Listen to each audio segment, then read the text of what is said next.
আপনাকে কেউ যদি প্রশ্ন করে ভালোবাসা সুন্দর নাকি সুন্দর নয়, উত্তরে কি বলবেন? এটা যে যার ব্যক্তিগত অভিজ্ঞতা।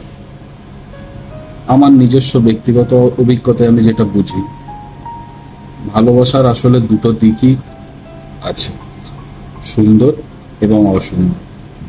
এটি জীবনের সবচেয়ে আনন্দময় মুহূর্তগুলো নিয়ে আসে, তবে কখনো কখনো অনেক কষ্টও দিয়ে যায়। ভালোবাসার প্রকৃত এমন যে এটি আমাদের শক্তিশালী করতে পারে, আবার দুর্বলও করতে পারে।